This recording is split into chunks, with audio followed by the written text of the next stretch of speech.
6 y vamos a hacer lectura del texto que Dios nos quiere dar esta mañana.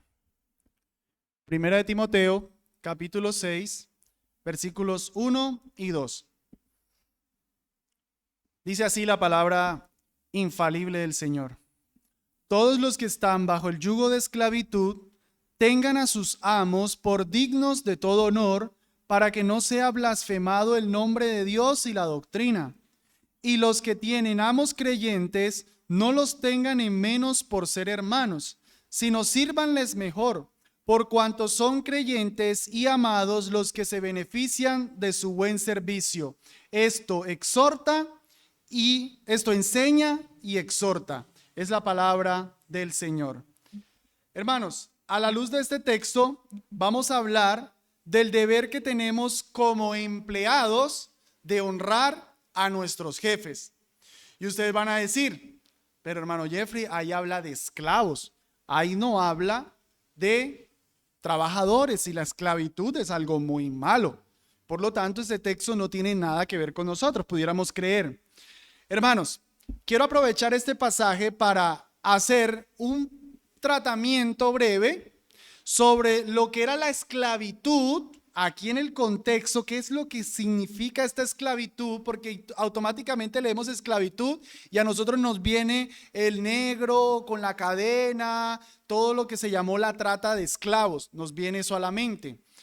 Pero, por lo tanto, es necesario que primero consideremos qué era la esclavitud en el contexto en el que este pasaje está dándose y cuál sería la aplicabilidad de esa esclavitud a nosotros hoy, si es que hemos de entender cómo debemos vivir en conformidad a la palabra del Señor. En nuestro texto hay dos palabras que son muy importantes. La primera, cuando nos dice todos los que están bajo el yugo de esclavitud. Esa es la palabra griega doulos. Doulos es la palabra que se utilizaba para hablar de un siervo, de un esclavo. Era la persona que estaba más subordinada, la clase social más baja que existía en los tiempos bíblicos, en el Imperio Romano. Y la otra palabra sería la de amos. Es palabra griega que suena déspotes. ¿A qué nos sonó?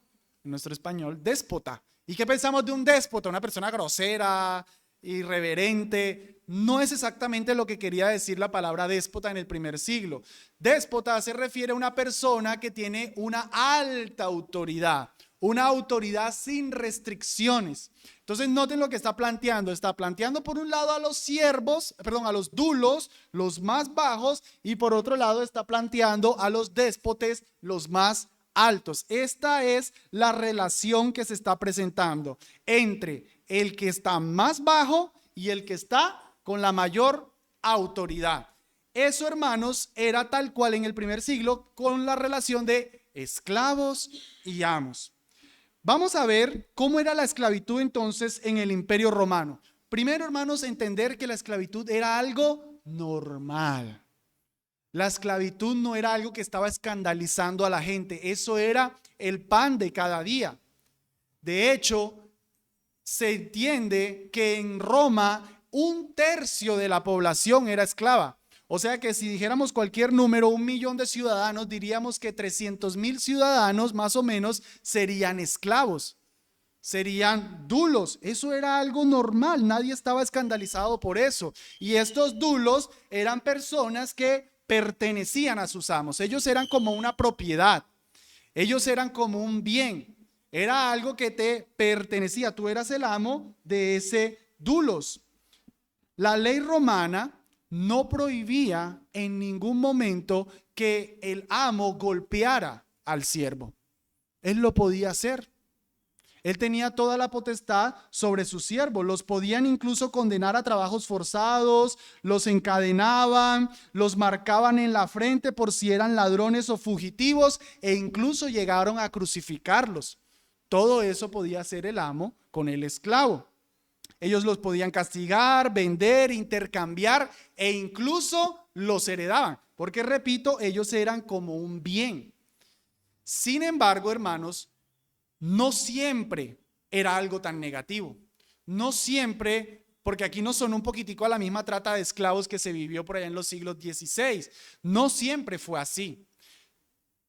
Vamos a ver ahora unas condiciones, yo diría, no positivas, pero definitivamente distintivas de eso que nosotros conocemos del movimiento esclavista. Por ejemplo, la esclavitud en el primer siglo no era por un asunto de raza. La trata de negros se dio, o ese esclavismo se dio por raza, por racismo, por discriminación. Se consideraba que los negros eran personas que no valían y que merecían ser torturados y puestos a trabajar forzadamente. Pero en el primer siglo no era por eso, era simplemente un asunto económico. La esclavitud era un movimiento económico que se vivía en el primer siglo. Una persona incluso decidía ponerse esclava para tener un buen sustento económico. Era un asunto de economía, no era un asunto racial, primero. Segundo, los esclavos podían llegar a ser médicos, cocineros, artistas, contadores, y por lo menos cuando eran contadores, ellos eran los que marcaban la dirección de la economía de la casa. Otra vez, no estemos pensando en el esclavo, sino estemos pensando en una persona que desarrollaba profesiones. Les decía ahorita que los amos los podían maltratar. Eso fue cierto o se vivió mucho por allá el 300 antes de Cristo, pero ya para la época de Cristo se habían empezado a implementar leyes que favorecían a los esclavos. Por ejemplo, en el año 20 después de Cristo, el Senado romano otorgó a los esclavos el derecho a un juicio. O sea que ya un esclavo no podía ser sencillamente acusado de algo y después sentenciado, sino que debía haber un debido juicio como cualquier ciudadano libre. Ellos podían comprar su libertad. Siendo esclavos recibían un dinero, lo iban ahorrando y luego pagaban para ser libres. Eso no sucedía en el movimiento esclavista. Tenían el mismo trato que el hijo de la casa. Noten eso en Gálatas 4, versículo 1, lo leo. Pero también digo, entre tanto que el heredero es niño, en nada difiere del esclavo, aunque es señor de todo. Piensen eso. Hay un esclavo y está el hijo del dueño, y dice la escritura que los dos no diferían en nada. El hijo del dueño era el heredero, pero mientras no heredara todo, normal, porque los esclavos tenían que ser cuidados igual que el hijo. Los esclavos tenían que ser sustentados, tenían que ser protegidos, tenían que ser tratados. Ellos llegaban a ser tratados como un miembro de la familia. Porque de hecho estos esclavos mayormente, y por eso les hablaba de médicos, contadores, artistas, mayormente se ocupaban de las labores de la casa. Cuando el amo necesitaba hacer una labor en el campo, no podía de por sí utilizar a los esclavos. Para eso tenía que contratar un jornalero. Recordarán esa parábola del Señor Jesucristo en Mateo 20, donde él dice que un hombre sale y busca un jornalero que a las 11, que el otro a las 2, que el otro en la noche, etcétera, etcétera. Eso era lo que sucedía. Una persona que necesitaba de sus tierras no podía simplemente utilizar a sus esclavos. Los esclavos eran mayormente como miembro de la familia, ocupado de las labores de casa. Hermanos, es como lo que nosotros conocemos hoy día por una empleada interna. Es una persona que vive en la familia, trabaja y todo para las cosas del hogar, pero ella sirve a los miembros de la familia, pero ella está ahí, es cuidada y es tratada como un miembro más de la familia. Y no estamos diciendo, tienes una esclava. Eso era un esclavo en el primer siglo. Entonces noten que no es lo mismo que el movimiento esclavista y no es algo malo en sí. De hecho, los esclavos podían comprar propiedades. O había algunos que les iba tan bien que contrataban un esclavo. Entonces el esclavo del esclavo. Y si el esclavo no quería hacer algo, pues consiguió un esclavo para que hiciera las labores que él no quería hacer. Sucedía que los esclavos llegaban, ojo aquí, les decía que un tercio de la población era esclava, o sea que el resto era libre, pero sucedía que los esclavos llegaban a tener una mejor estabilidad económica que los mismos libres. Les voy a dar una serie de datos, incluso matemáticos, préstenme atención. Un hombre libre más o menos ganaba un denario por su trabajo. Un denario es lo que nosotros llamaríamos un salario mínimo legal vigente, diario. Un salario mínimo diario legal vigente. Lo que para nosotros son como 48,000 pesos. O sea, una persona en el primer siglo, un jornalero libre, se iba a ganar normalmente un denario. Si tú eras un libre que trabajaba 6 días a la semana, descansabas uno, durante el año más o menos ibas a recibir unos 320 denarios al año. La investigación arqueológica y todo de la cultura demuestra que 184 de esos 320 denarios se destinaban para comida, de 5 a 10 denarios para ropa, y era una ropa no de muy buena calidad, era una ropa más bien baratica, un poquito andrajosa. Al menos al menos 95 denarios se destinaban para vivienda. Con todo eso suma 290. ¿Cuánto le quedó? Si ganaba 320 al año. 30 denarios más o menos. De 30 a 35 denarios, como diríamos, para los dulces. Un esclavo de su amo recibía todo. El amo le tenía que dar la comida. Y si el amo tenía esclavos, entonces ¿qué comida comía? Buena comida. El amo le tenía que dar vivienda. Normalmente vivían en los pisos altos de las casas, o sea que tenía una buena casa. El amo le daba la vestimenta. Por ahí si era la ropita que ya el amo no se podía, entonces iba a heredar buena ropita. Le tenía que dar todo, pero ojo aquí, se lo tenía que dar todo y adicionalmente le daba 60 denarios al año para los dulces. O sea que mientras al libre le quedaban 30, al esclavo que le estaban dando todo le daban 60 denarios. Hermanos, por si acaso vamos a tratar de convertirlos. 30 denarios para el libre, más o menos, el salario mínimo legal diario vigente son 48,000 pesos. O sea que a él le quedaban 1,440,000 al año. O sea que al esclavo al año le quedaban 2,880,000 para los dulces. Noten que era mejor incluso ser esclavo. Pero ojo, un dato más. El amo le tenía que dar al esclavo y a los hijos del esclavo. Si ese esclavo tenía esposa, para la esposa y para los hijos. Pero el jornalero era solo para él. Les hice la matemática de una persona, pero ¿y si tenía hijos, si tenía esposa? ¿Cómo conseguía el resto del dinero? Entonces noten que pasaba mucho más trabajo un libre que incluso un siervo. Por eso algunas personas preferían ponerse como esclavos, porque repito, era un movimiento económico, no era nada racial, no era discriminatorio, era la economía de ese siglo. Con eso, hermanos, hasta aquí nosotros estamos viendo que el esclavismo en el primer siglo no era un problema en sí. El problema ¿en dónde estaba? En el corazón. Que hubo abusos, claro que hubo abusos, pero hermanos, hoy día en nuestro sistema laboral también hay abusos. Abusos de toda índole. Entonces notemos, no es porque tenemos un sistema laboral, ya no estamos bajo la esclavitud, gloria a Dios, no, porque bajo el sistema laboral también hay injusticias. Un jefe, el otro día hablaba con el hermano Orlando de una persona con mucho dinero y todo, y todos los empleados de tremendo negocio próspero los tenía sin ninguna prestación de servicio. Y un hombre que tiene millones, eso es injusticia. Pero es que ya no estamos bajo esclavitud. Para el primer siglo un esclavo diría, no, yo no quiero eso, que es esclavismo. Un esclavo del primer siglo diría un trabajo así de nuestro tiempo, diría, yo no quiero eso es esclavitud.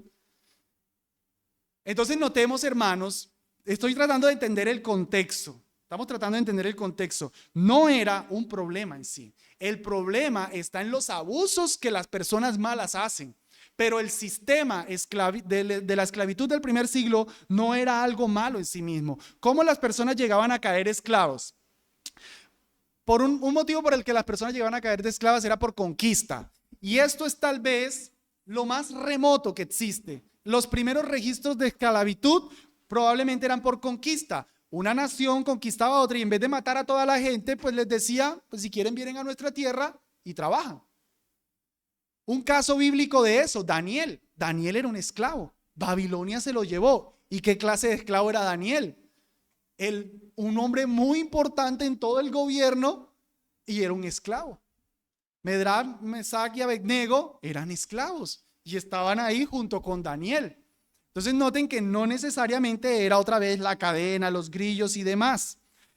Sucedía por venderse como esclavo. Una persona caía en esclavitud por venderse como esclavo. Llegaba al extranjero buscando empleo a una nueva nación, no conseguía, entonces se ofrecía como esclavo. Eso, hermanos, nos parece, qué raro. Eso es lo que sucede con mucha gente que hoy día se va a Estados Unidos. He tenido familiares, amigos que han hecho eso. Se van a Estados Unidos y se ponen de babysitting, que llaman en inglés, niñeras. Y están ahí en la casa, hacen todo lo de la casa y reciben un buen dinero y hasta casas se compran en Colombia. Y no es, esa es esclavitud. No, es la persona dice, pues me voy a ofrecer para trabajar en una casa. Por deuda. Una persona, particularmente un ladrón, robaba a otro, fue cachado, no tenía para devolver, ponte de esclavo. Lo esclavizaban, ya sea a la misma persona que robó o ya sea a otra persona hasta que retribuyera todo lo que recibió. Noten qué interesante esto. Hoy día, si a ti te robó un ladrón y se gastó toda la plata, pues lo mandan para la cárcel y tú lloras tu platica, pero tú no vas a recibir tu plata. Noten que incluso como sistema económico, por lo menos al que le habían robado tenía esperanza de recibir su dinero. Nuestra economía no tiene cómo solucionar ese problema. El ladrón se gastó la platica y ya, llóralo. Y nacer como esclavo. Es decir, tu papá es un esclavo, naciste dentro de casa, pues te tocó de esclavo. Porque tu papá está ahí, pero repito, el amo daba todo. El amo daba todo.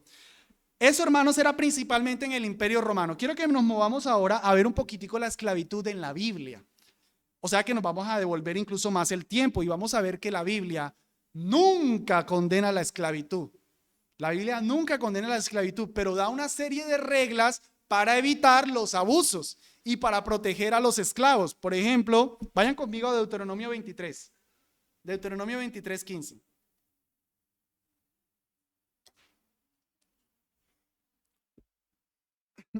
Todas unas regulaciones civiles, entre estas, una para los esclavos. Deuteronomio 23, 15 dice: no entregarás a su señor el siervo que se huyere a ti de su amo. O sea, un esclavo huía. Algunos sucedían. Recordarán a Filemón con Onésimo. Morará contigo, en medio de ti, en el lugar que escogiere. Miren, el esclavo escogía donde quería vivir.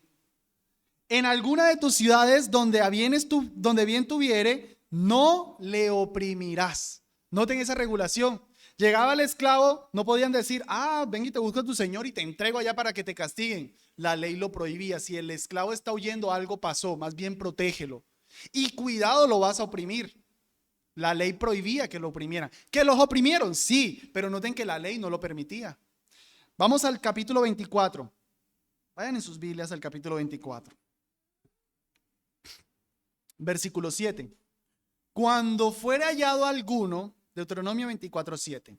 Cuando fuere hallado alguno que hubiere hurtado a uno de sus hermanos, los hijos de Israel, y le hubiere esclavizado o le hubiere vendido, morirá el tal ladrón y quitarás el mal de en medio de ti. Cuando alguien secuestraba a una persona y la esclavizaba, tenía pena de muerte. O sea que bajo la ley de Dios, el movimiento esclavista que se vivió en África tenía pena de muerte. Porque eso era por secuestrar a una persona. No era que los esclavos querían venirse a América a trabajar, era que los secuestraban. Entonces noten, por si al caso, hermanos, vamos moviéndonos a Éxodo 21, pero por si al caso, hermanos, notemos que no es que la Biblia, no, es que el Antiguo Testamento, ese Dios le gustaba a los esclavos. Eso no es cierto. No, que la Biblia es arcaica, que Dios patrocina la esclavitud. Eso no es cierto. Más bien los está protegiendo. Éxodo 21, 26. Si alguno hiriere el ojo de su siervo o el ojo de su sierva y lo dañare, le dará libertad por razón de su ojo. Y si hiciere saltar un diente de su siervo o un diente de su sierva por su diente, le dejará ir libre. Noten, lo maltrataste, le sacaste un ojo, le dañaste un diente, le hiciste una herida, déjalo libre. No, que es que mi esclavo que lo puedo torturar. Ahorita veíamos que el Imperio Romano lo hacía, pero miren que Dios no permitía eso. Miren que Dios no permitía eso. Bajo la ley del Antiguo Testamento, ellos podían tener los hijos que quisieran y el amo se los debía sustentar totalmente. Nunca un amo podía decir, oiga, pare. No, al contrario, eso realmente le convenía al amo. Ustedes escuchan ese relato de Abraham cuando él fue a rescatar a Lot. ¿Con quién se fue Abraham a rescatar a Lot? Si no recuerdo mal, con 300 ¿qué? Soldados experimentados, con 300 esclavos. Gracias a que tenía 300, que obviamente no los había engendrado él, tuvo un ejército para ir a luchar con meros esclavos. Los amos no se lo podían impedir. Los esclavos podían adquirir propiedades e incluso, como les decía ahorita, había esclavos de esclavos. Se observa en el Antiguo Testamento una relación cordial entre amo y esclavo. Tienen la historia de Génesis 24 cuando Abraham manda a Eliezer a que le busque esposa para su hijo. Miren la labor. Buscar esposa para mi hijo, el siervo. Cuando Abraham no tenía hijos, ¿qué dijo Abraham en Génesis 15? Solamente me ha de heredar este Damaseno Eliezer. O sea que donde Abraham no hubiese tenido hijos, Eliezer hereda todas las riquezas de Abraham. Eso no suena tan mal. Entonces noten, hermanos, otra vez que no es que la esclavitud fuera algo malo en sí. El problema es el corazón de las personas. Ojo a esto, no hay un solo mandamiento en el Antiguo Testamento que mande a abolir la esclavitud. Nunca. Nunca se mandó. Y cuando llegamos al Nuevo Testamento, ¿qué creen? Tampoco. Nunca se mandó a abolir la esclavitud bajo el Nuevo Testamento. Pero el Nuevo Testamento sí marcó unas pautas que a la larga acabarían con el sistema de esclavitud. Aunque no era malo en sí, marcó unas pautas que más bien evolucionarían al sistema laboral, sin decir que el sistema laboral de contrato y demás esté perfecto, porque abusos también hay. Por lo menos 3 parámetros que dejó el Nuevo Testamento. 1, enfatizó la dignidad de todos como imágenes de Dios, Gálatas 3:28. Ya no hay judío ni griego, no hay esclavo ni libre, no hay varón ni mujer, porque todos vosotros sois uno en Cristo Jesús. No es que está quitando las esferas sociales, porque estaría quitando los géneros, hombre-mujer, pero está diciendo, ya no es más que tú eres el jefe y que tú eres el empleado y tú tienes más. No, en Cristo Jesús son iguales. En una iglesia estaba el jefe y estaba el dulos, ambos adorando a Dios. Podía suceder que incluso el pastor de la iglesia fuera el esclavo del amo. ¿Y qué tenía que hacer el amo? En la iglesia, somos uno en Cristo Jesús y él tiene un rol distinto al mío, él es el pastor, se sujetaba a su propio esclavo. Eso sucedía. Hermanos, la iglesia lastimosamente, la iglesia cristiana está manchada en esto, porque el movimiento esclavista que sucedió, participaron cristianos. Por ejemplo, John Newton, una historia bastante interesante, él era un esclavista y él se convirtió a Cristo y aún creyente todavía seguía, hasta que entendió esto. Porque eso, vuelvo y digo, eso se hacía por un tema racial. Él entendió cómo así, ¿no? Somos uno en Cristo Jesús y empezó a liberar esclavos. Y cuando empezó a predicar en su iglesia él es el compositor del himno Sublime Gracia. Cuando en su iglesia empezó a predicar contra la esclavitud, la gente se le iba, hermanos. Cristianos participando del movimiento esclavista racial, que no era un tema laboral, era un tema discriminatorio, opresivo y destructor. Por tanto, hermanos, si fuera necesario mencionarlo, esa esclavitud o en sí mismo el racismo, eso es satánico, hermanos. Yo no esperaría que en esta iglesia hubiese gente que sea racista. Si aquí hay un racista, tienes serios problemas en tu antropología, no entiendes nada quién es Dios, quién eres tú. El racismo no tiene cabida en el cristianismo. John MacArthur le escuchaba un testimonio que predicaba en el sur de Estados Unidos. En Estados Unidos ciertamente eso fue un fenómeno más duro, el racismo, y él contaba pastores predicando desde el púlpito que los negros eran seres de inferior categoría, que los negros tenían la maldición de Can y que tenían que mantener la maldición. Qué interesante, ni siquiera decía quitemos esa maldición, no, hay que mantenerlos en esa maldición.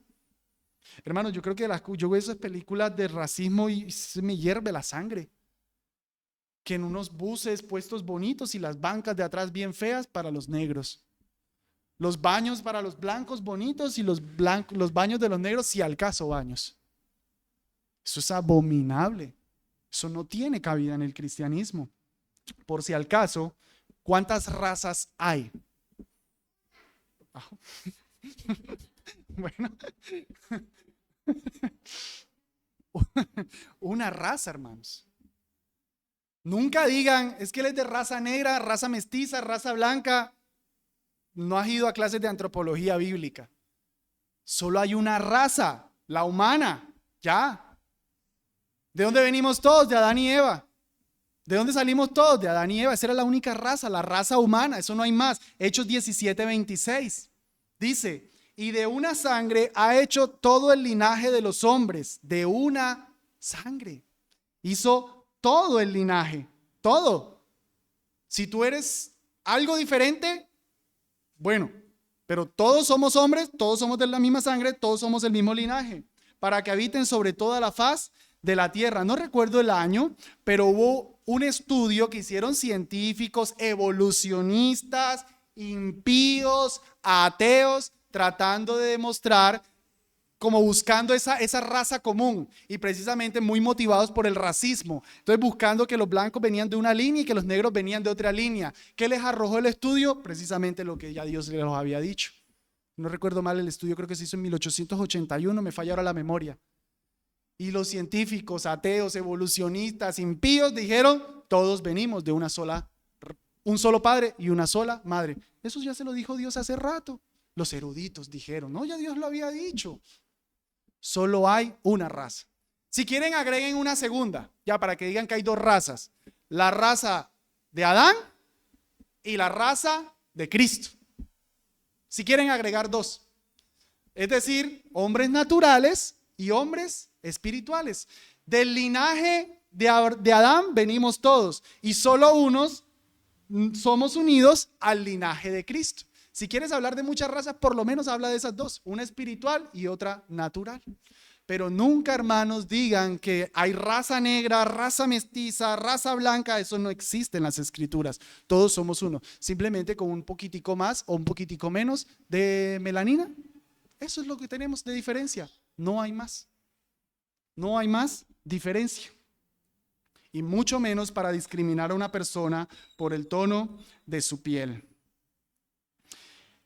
El Nuevo Testamento no ve la esclavitud como un problema. En 1 Corintios 7:21, Pablo le dice a los esclavos, ¿fuiste llamado siendo esclavo? No te dé problema, dice Pablo. Dale, si te puedes liberar un poquito, dale, pero si no, está bien, no hay problema. El Señor Jesucristo se hizo doulos. Nosotros somos llamados doulos de Cristo. Los apóstoles se presentaron como doulos de Cristo. Hermanos, si la esclavitud fuera algo malo en sí mismo, entonces el Señor Jesucristo utilizó una muy mala ilustración.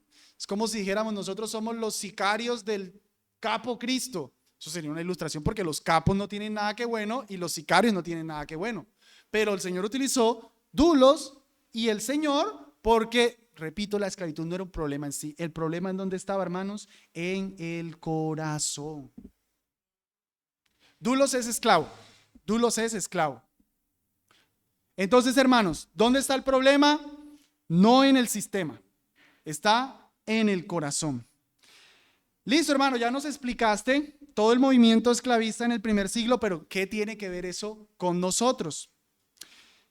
Pues, hermanos, precisamente esa relación esclavo, doulos, es la misma, y amo es la misma relación que nosotros tenemos entre empleado y empleador. Quiero rápidamente leerles dos textos que nos dicen las funciones de un esclavo y vamos a ver que son las mismas funciones que nosotros tenemos como empleados. Por ejemplo, Mateo 8:9 dice, porque también yo soy hombre bajo autoridad. Este es el centurión hablando con el Señor Jesucristo, pidiéndole que le sane a su doulos, a su esclavo precisamente. Miren, un amo preocupado por su amo fue a buscar al Señor Jesucristo para que le sane a su siervo. Dice él, y tengo bajo mis órdenes soldados, y digo a este, ve y va, y al otro, ven y viene, y a mi doulos, a mi siervo, haz esto y lo haces. ¿Qué es un siervo? ¿Qué es un doulos? Es alguien al quien se le dice, haz esto y lo hace. Ya. ¿Quién aquí que sea empleado tiene que hacer otra cosa que eso? Es lo mismo. ¿Para qué nos contratan? Para decirnos, haz esto y hacerlo. Ya. ¿Qué nos toca hacer? Caso. Eso es todo. Otro texto, Lucas 17:7. ¿Quién de vosotros, teniendo un doulos que ara o apacienta ganado, al volver él del campo, luego le dice, pasa, siéntate a la mesa? No le dice más bien, prepárame la cena, cíñete y sírveme hasta que haya comido y bebido, y después de esto come y bebe tú. ¿Acaso da gracias al siervo porque hizo lo que se le había mandado? Pienso que no. Así también vosotros, cuando hayáis hecho todo lo que os ha sido ordenado, decid, siervos inútiles somos, porque lo que debíamos hacer, hicimos. ¿Qué es un siervo? Es alguien que cumple con su deber. ¿Qué empleado aquí no tiene que cumplir con su deber? ¿Cuál es la diferencia entre un esclavo del primer siglo y nosotros? Esencialmente, hermanos, que ahora se llama contrato laboral y antes se llamaba esclavitud. Ya. Esa sería la diferencia. Nos toca hacer lo que se nos manda, nos toca cumplir con el deber. Tenemos un jefe que tiene la autoridad de nosotros, igual que un esclavo tenía un amo con autoridad sobre él. Entonces, con todo eso, hermanos, ya podemos ver que el principio aplica para nosotros hoy. Nosotros podemos entender este texto como el deber de los empleados de honrar a los amos. Por eso puse el título del sermón, instrucciones para con los empleados. No le puse instrucciones para con los esclavos, porque ahí sí nadie quiere escuchar el sermón, sino para los empleados. Con todo esto, entonces, prestémosle atención a las órdenes que se nos dan, que realmente son sencillas. Por eso quise ocuparme más tiempo en la parte de la esclavitud. Todos los que están bajo el yugo de esclavitud, todos los empleados de la iglesia de Barbosa, tengan a sus amos, tengan a sus jefes por dignos de todo honor. Esa es la orden. Toda persona que tiene un jefe tiene que tener a su jefe por digno de toda honra. Y ya a través de estos mensajes hemos hablado de la honra, hermanos, como ese debido respeto. Cuando era con las viudas vimos que tenía un factor económico. Cuando vimos con los pastores vimos que tenía un factor económico. Aquí definitivamente no tiene el elemento económico. Aquí se refiere solamente al respeto hacia el amo. Todo cristiano bíblico tiene que tener a su jefe como un rey. Lo tiene que tratar con todo el respeto, con toda la debida honra. Él no puede ser un empleado respondón, grosero, impuntual, irreverente. Él lo tiene que tener con toda honra. Eso es el mandato del Señor para todos. Ojo, estoy aquí porque estamos en una iglesia, pero aquí no dice los cristianos, no, dice todos los que están bajo el yugo. O sea, toda persona, creyentes o incrédulos de esa iglesia tienen que tener a sus jefes por dignos de todo honor. Mayormente lo han de hacer los creyentes porque están obedeciendo al Señor, pero todos hemos de tener a los jefes en dignos de todo honor. ¿Y qué es exactamente tenerlo en honor? Más bien nuestro texto nos los explica. Prestemos la atención en el versículo 2. Y los que tienen amos creyentes no los tengan menos por ser hermanos, sino sírvanles mejor. Lo que en el versículo 1 es llamado tenganlos dignos de todo honor, en el versículo 2 es llamado sírvanles mejor. Así que, ¿qué es el honor? Es el debido respeto que me lleva a servir a mi jefe bien, a hacer lo que mi jefe quiere, lo que mi jefe me manda, lo que es mi deber cumplir como un empleado. Esa es la orden que el Señor nos da. ¿Quién no entiende eso, hermanos? Tenemos que obedecer a nuestros amos como cristianos, tenemos que ser buenos empleados. Nuestro texto, versículo 1 nuevamente, nos da una razón. ¿Para qué? Dice, para que no sea blasfemado el nombre de Dios y la doctrina. O sea que cuando yo no soy un buen empleado, la palabra de Dios, el nombre de Dios es blasfemado. Noten, en toda esta epístola ha habido serias amonestaciones contra la falsa doctrina, contra la doctrina errada que maestros del error estaban incluyendo en la iglesia. Ahora Pablo es como si dijera, bueno, los falsos maestros están dañando con su herejía, pero pilas que hay cristianos que siendo malos empleados están haciendo lo mismo que los herejes. Es que yo soy cristiano bautista reformado, yo me suscribo a la confesión de fe. Pues mi hermano, si no eres un buen empleado, puedes recitarme toda la confesión de fe, blasfemas el nombre de Dios. No, pero es que yo sé que Dios es todopoderoso y Dios es omnipresente. ¿Y por qué cuando estás en tu trabajo no trabajas como si Dios estuviera ahí? Porque cuando tu jefe está ahí es que hacen las cosas bien y cuando tu jefe no está, se te olvida que el jefe superior está. Eso es lo que dice en Efesios capítulo 6. Cuando se le dice a los siervos que trabajen no sirviendo al ojo, no sirviendo al hombre, sino sirviendo a Cristo. Cristo es omnipresente. Entonces, cuando en mi teología yo digo que Dios es omnipresente y en mi trabajo solamente hago las cosas bien, cuando mi jefe me está mirando, a mí se me olvidó que Dios es omnipresente. Y el jefe de pronto se entera de cosas que yo hago mal y mi jefe puede decir, venga, y no es que su Dios es omnipresente. Blasfemamos el nombre de Dios. Los impíos pueden llegar a decir, míralo y dice que cristiano. ¿Y cómo es de peleonero aquí en la empresa? ¿Y cómo es que robó? ¿Y cómo es que es impuntual? Y dice que cristiano. Blasfemas la doctrina cristiana. Llega aquí a la iglesia, llega aquí a la empresa con una camisa que dice Soli Deo Gloria, pero gloria a Dios no le da en nada. Toda su vida es una blasfemia al Señor. Hermanos, el cristianismo no es solamente del culto. Sí, algunos no, el cristianismo es hora y media el domingo en la mañana. No, el cristianismo afecta al trabajo también. Y el Señor te manda a que trabajes bien y que tengas a tu amo en digno de todo honor.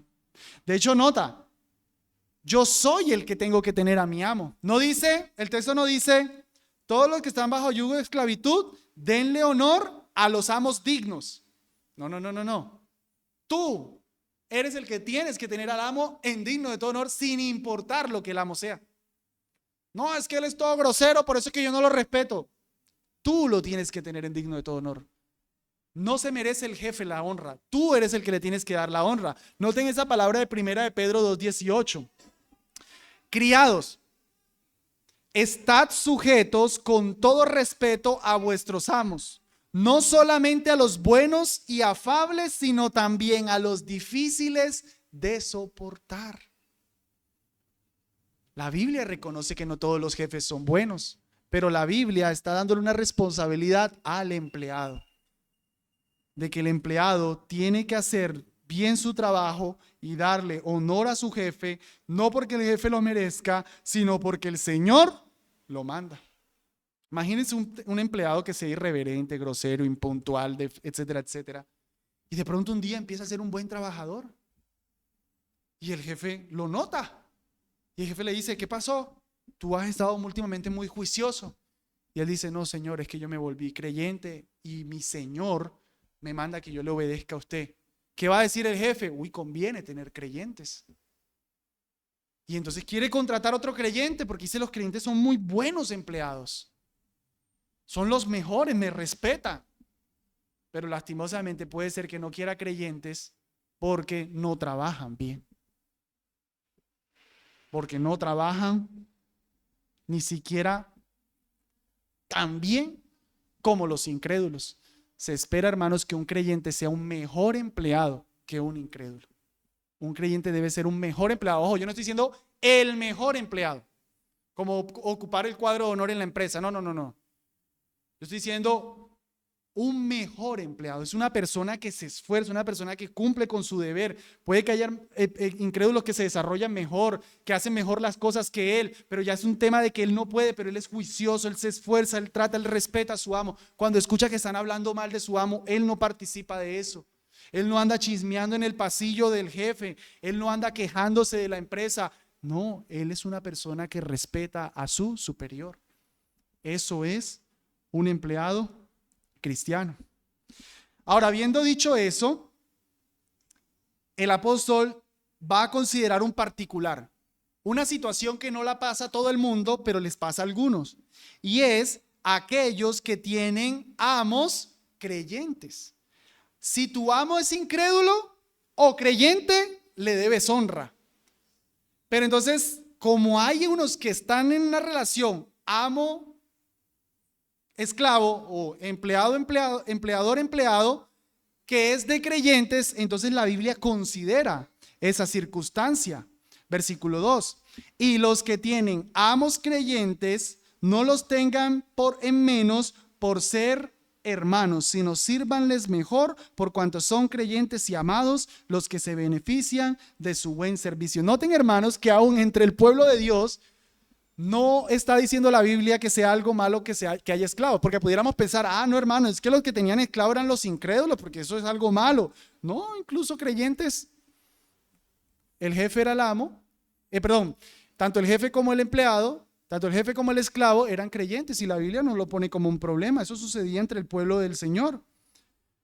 Pero la Biblia va a dar una amonestación al esclavo, porque podía suceder que se confundiera, que creyera que como ahora su jefe es creyente, pues no importa, somos hermanos en Cristo, nos amamos mucho, la misericordia del Señor, y empieza a llegar tarde y empieza a hacer las cosas mal.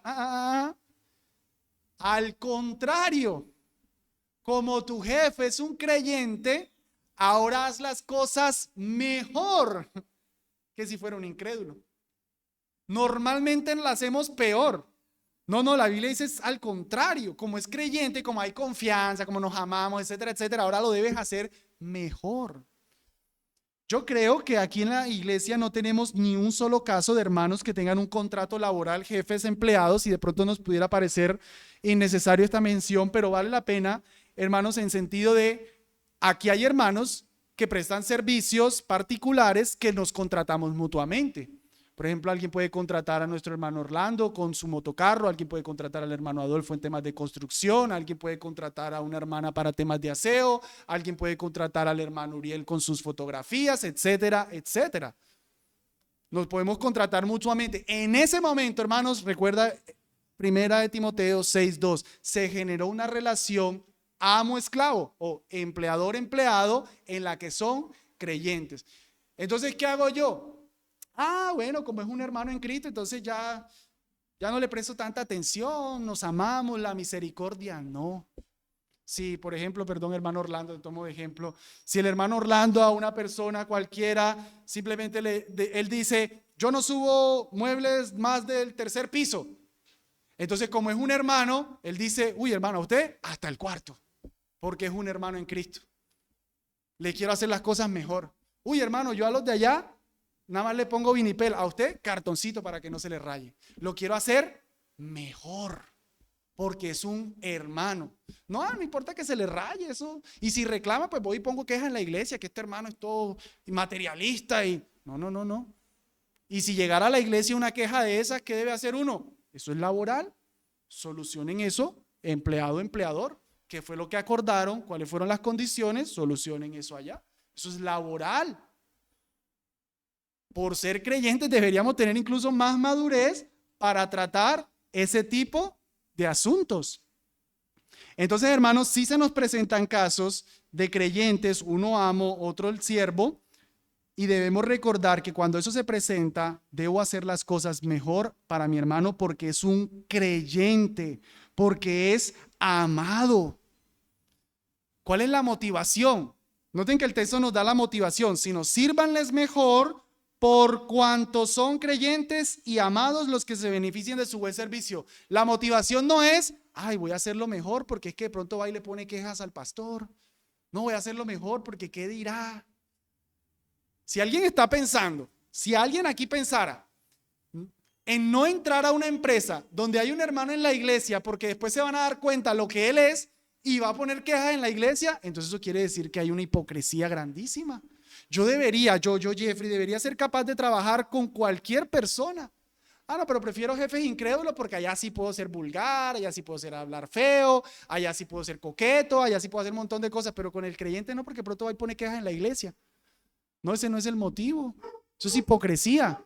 El motivo es el amor. No estoy haciendo las cosas bien para mi jefe creyente porque va a poner quejas, porque qué dirán, porque se va a dar cuenta que soy un hipócrita. No, es porque lo amo, porque somos creyentes. Y dice el texto, se beneficia del buen servicio.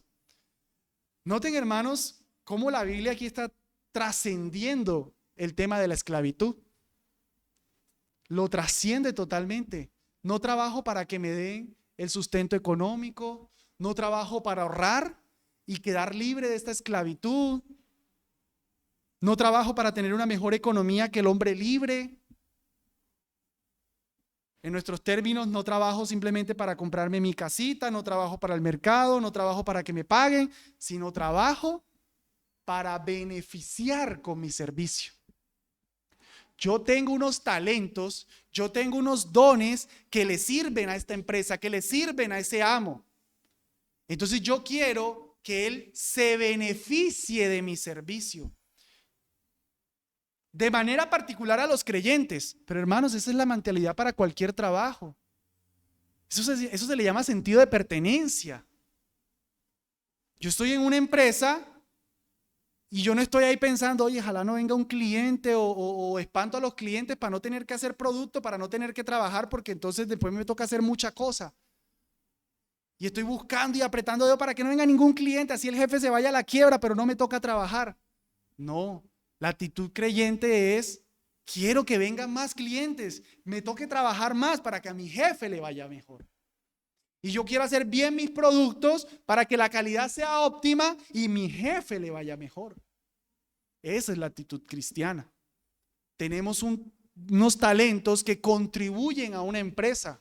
Lastimosamente, y bueno, el texto no lo está diciendo, pero vale la pena mencionarlo, hay jefes que no ven eso, no valoran el trabajo y pues desestiman y más bien le quitan el ánimo al empleado. La actitud del jefe debería ser, pues si este empleado está funcionando mejor, pues entonces yo le quiero dar una mejor recompensa para que siga haciendo, porque me beneficia a mí, yo lo beneficio a él.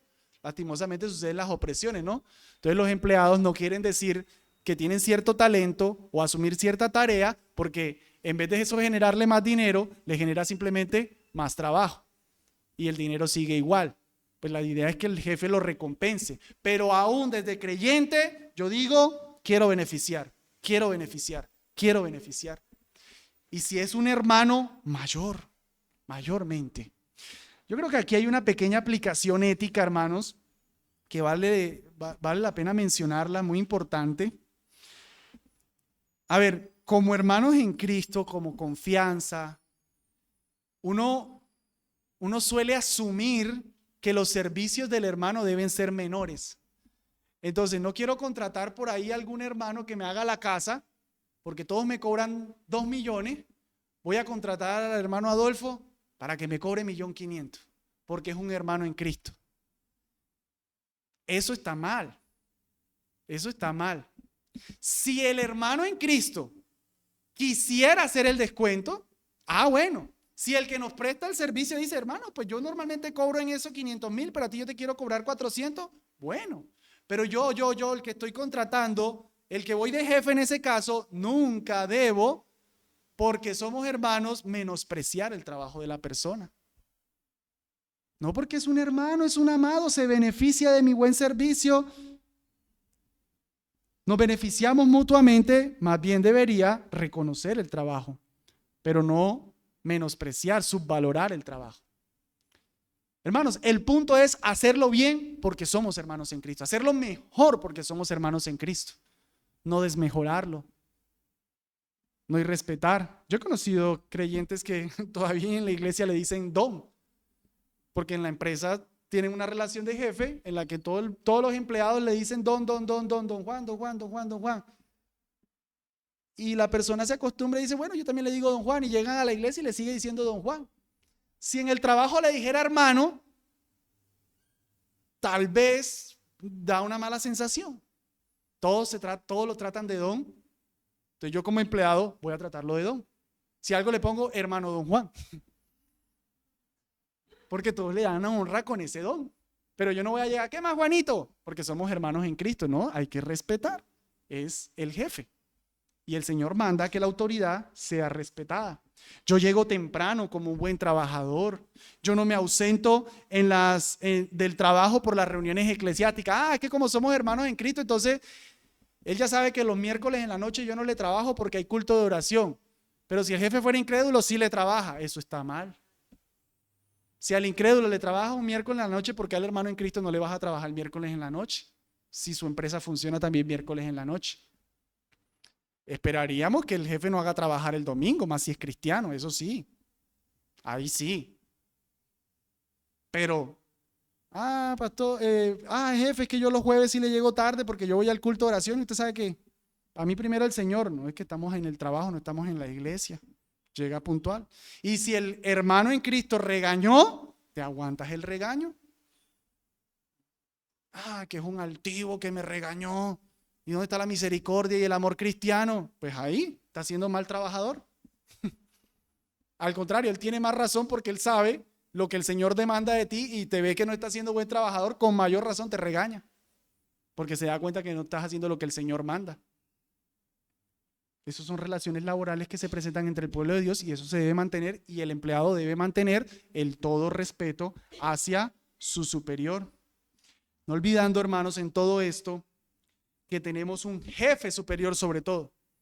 Todo esto se hace porque Cristo Jesús lo ordena. Nuestro Señor Jesucristo, el Señor que tenemos en común los creyentes, o el Señor que está sobre mi amo incrédulo, me manda a tenerlos en dignos de todo honor. Como el jefe superior manda eso, yo lo hago como el jefe superior manda. Muchas veces no soy reverente con mi jefe creyente ni con mi jefe incrédulo porque realmente yo no soy reverente ni con el Señor. La rebeldía contra el Señor Jesucristo constante simplemente se refleja con la rebeldía entre los jefes terrenales. Una buena relación sujeta con el Señor me va a ayudar a tener una buena relación con mis jefes. Termina el texto. Esto enseña y exhorta. Qué interesante final. Hermano Jeffrey, en la iglesia, háblanos de Biblia, háblanos de orar, de cantar, canciones al Señor, cosas espirituales. Venimos a la iglesia, cosas que trascienden. Bueno, el trabajo. Después de haber dado estas regulaciones del trabajo, le dice a Timoteo, Timoteo, eso, enséñalo bien. Eso, Timoteo, exhorta a los hermanos. Porque el cristianismo tiene que ver con el trabajo. Amado hermano, sal de aquí hoy no pensando, ay, se habló del trabajo. No. El Señor me mandó a ser un buen trabajador. El Señor hoy me enseñó y me exhortó a que tengo que ser un buen trabajador. Sal de este lugar pensando que el Señor Jesucristo está transformando no simplemente tus domingos en la mañana. Parece que algunos de cuando eran incrédulos y se volvieron creyentes, lo único que cambió en su vida son los planes el domingo en la mañana. Antes iba a montar bicicleta, a dormir, a ver películas, ahora va a la iglesia. Ya, ese es el único cambio. No, si tú eres creyente, entre las muchas cosas que el Señor te cambia, es que antes eras un mal trabajador y ahora eres un buen trabajador. Eso se tiene que ver. Esto enseña y exhorta. Si no es así, amado hermano, estás pecando. No voy a participar de la cena porque vi pornografía, pero estuve rajando del jefe, le grité, me ausenté de manera ilícita, pero voy a participar de la cena. Pues evalúa. ¿Qué estás pensando de tu trabajo? No estoy tratando de decir participa o no participa, estoy tratando de decir, tal vez no estás entendiendo que ser mal empleado es un pecado. Para ti pecado es solamente inmoralidad sexual, mentiras, cosas grandes, ¿no? Ser mal trabajador es un pecado. El Señor Jesucristo no quiere que seas mal empleado. El Señor Jesucristo quiere que seas un muy buen empleado con lo que te toque, con lo que el Señor te asignó.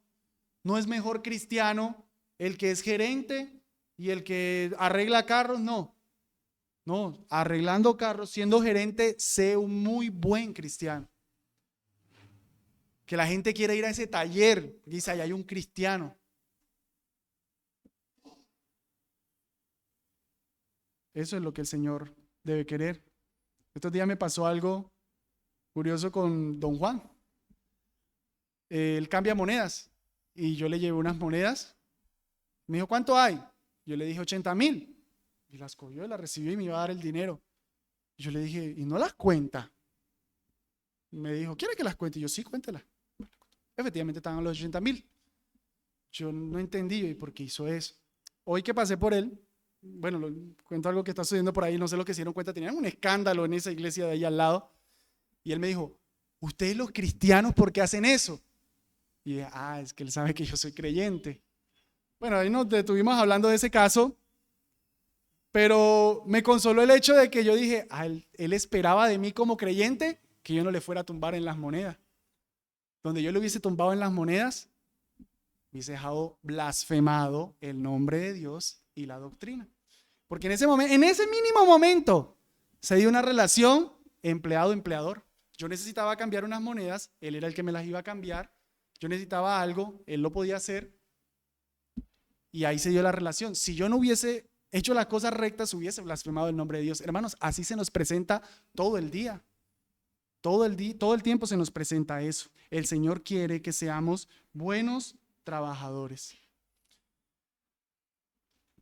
Si una persona no es creyente, puede que seas un buen trabajador y tú digas, honro a mi jefe, yo siempre ocupo incluso el primer lugar, bien, sigue así, bien. Pero amado, amigo, no es suficiente. Porque con el jefe superior no estás haciendo lo que él te manda. El jefe superior quiere que trabajes para su reino y tú no estás haciendo ese trabajo. El jefe superior quiere que edifiques a su pueblo, tú no estás haciendo ese trabajo. Solamente tienes jefes terrenales, pero tienes un serio problema con el jefe superior. Si eres buen trabajador, sigue. Pero si tienes problemas con el jefe superior, soluciona eso prontamente, arrepintiéndote de tus pecados y confiando solamente en Él. Amén. Vamos a encomendarnos al Señor. Señor Dios, gracias por darnos esta palabra y exhortarnos. Señor, gracias por decirnos hoy que necesitamos solucionar algunos asuntos como trabajadores. Hoy nos hablas particularmente a los que somos empleados, Dios. Ayúdanos a ser los mejores, Dios, a hacer cada vez nuestro trabajo mejor, a dar todo de nosotros. Tal vez no ocupemos el primer puesto en la empresa, tal vez no tengamos una posición de gerentes, pero lo que sea que tú nos das, Dios, ayúdanos a hacerlo bien, queriéndote agradar a ti, queriendo beneficiar a nuestra empresa. Ayúdanos, Dios, a no ser empleados subversivos, groseros, irrespetuosos. Perdónanos cuando hemos hablado de nuestros jefes, cuando hemos compartido un chisme de pasillo, cuando nos hemos burlado de ellos, cuando les hemos hecho el trabajo más difícil. Ayúdanos, Dios, a ser buenos empleados, por favor. Te lo pedimos para tu gloria, para no blasfemar tu nombre ni la doctrina. Amén.